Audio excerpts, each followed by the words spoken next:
തെരഞ്ഞെടുപ്പിൽ ഒരു മുന്നണി ജയിച്ചാൽ ആരായിരിക്കും മുഖ്യമന്ത്രിയെ തീരുമാനിക്കുക? ആ മുന്നണിയിലെ പ്രധാനപ്പെട്ട ഘടകകക്ഷിയായിരിക്കും. LDF ആണെങ്കിൽ CPM തീരുമാനിക്കും ആരാണ് മുഖ്യമന്ത്രിയാകേണ്ടത് എന്ന്. CPMൻ്റെതായ ഒരു സംഘടനാ രീതിയുണ്ട്. ആ രീതി വെച്ച് മുഖ്യമന്ത്രിയെ തീരുമാനിക്കും. മുഖ്യമന്ത്രിയെ ഘടകകക്ഷികൾ അംഗീകരിക്കും. ഇതാണ് LDFിൽ നടക്കുക. UDFിലും സമാനമായ രീതി തന്നെയാണ്. UDFിൽ കോൺഗ്രസ് ആണ് മുഖ്യമന്ത്രിയെ തീരുമാനിക്കുക. കോൺഗ്രസിൻ്റെതായ പ്രൊസീജിയറുണ്ട്. ആ പ്രൊസീജിയർ അനുസരിച്ച് മുഖ്യമന്ത്രി തീരുമാനിക്കും, ഘടകകക്ഷികൾ അംഗീകരിക്കും. ഇതാണ് രീതി. എന്നാൽ ഇപ്പോഴിതാ UDF ജയിക്കുമെന്ന് എക്സിറ്റ് പോൾ ഫലങ്ങളൊക്കെ പുറത്തു വന്ന സാഹചര്യത്തിൽ UDFിൻ്റെ മുഖ്യമന്ത്രിയെ തീരുമാനിക്കുന്നത് കോൺഗ്രസ് ആയിരിക്കണം. കോൺഗ്രസ് ആണല്ലോ UDFിലെ പ്രധാനപ്പെട്ട ഘടകകക്ഷി. അതിൽ തർക്കങ്ങൾ നടക്കുന്നു എന്നത് മറ്റൊരു കാര്യം. പക്ഷേ അതിൽ ഇടപെടുന്നത് എങ്ങനെ ഘടകകക്ഷിയായ മുസ്ലിം ലീഗിൻ്റെ സംസ്ഥാന അധ്യക്ഷൻ പാണക്കാട് സാദിഖ് അലി ശിഹാബ് തങ്ങൾ പറഞ്ഞു, ജനവികാരം അത് VD സതീശനോടൊപ്പമാണ്.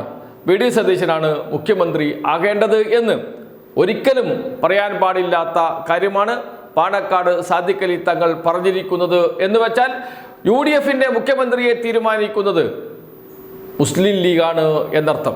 സാദിഖ് അലി ശിഹാബ് തങ്ങളുടെ വാക്കുകൾ നമുക്ക് ആദ്യം കേൾക്കാം. മുഖ്യമന്ത്രി സ്ഥാനത്തേക്ക് ഏറ്റവും അധികം പിന്തുണ കിട്ടിയിരിക്കുന്നത് VD സതീശനാണ്. കോൺഗ്രസിൽ അത് ജനവികാരമാണെന്ന് തോന്നുന്നുണ്ടോ?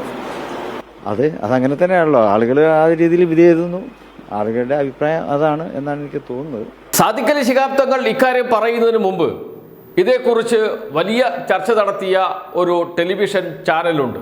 പേര് മീഡിയ വൺ.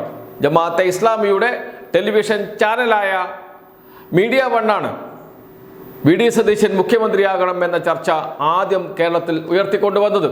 അതിനുശേഷമാണ് കോൺഗ്രസിൽ തർക്കങ്ങൾ ആരംഭിക്കുന്നത്. ആരായിരിക്കണം മുഖ്യമന്ത്രി എന്നതിനെക്കുറിച്ച് KC വേണുഗോപാലും രമേശ് ചെന്നിത്തലയും രംഗത്തിറങ്ങുന്നതും അതിനുശേഷമാണ്.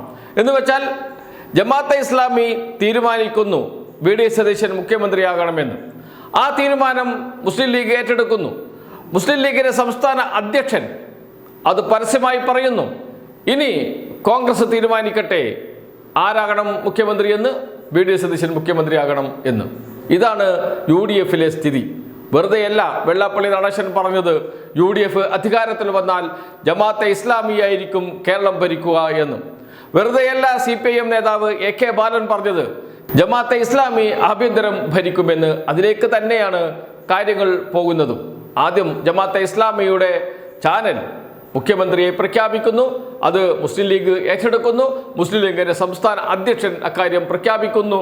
ഇനി കോൺഗ്രസ് തീരുമാനിക്കേ വേണ്ടൂ. അതൊരു ഔപചാരികമായ തീരുമാനം മാത്രമായി വരേണ്ട കാര്യമേയുള്ളൂ എന്ന സ്ഥിതിയിലേക്കാണ് കാര്യങ്ങൾ എത്തിയിരിക്കുന്നത്. എന്ന് വെച്ചാൽ UDF അധികാരത്തിൽ വന്നാൽ കേരളം ഭരിക്കുന്നത് മുസ്ലിം ലീഗായിരിക്കും. പിന്നിൽ മറ്റാരുമായിരിക്കില്ല, ജമാഅത്തെ ഇസ്ലാമിയായിരിക്കും. അതാണ് ഇതിലൂടെ വെളിപ്പെട്ടത്.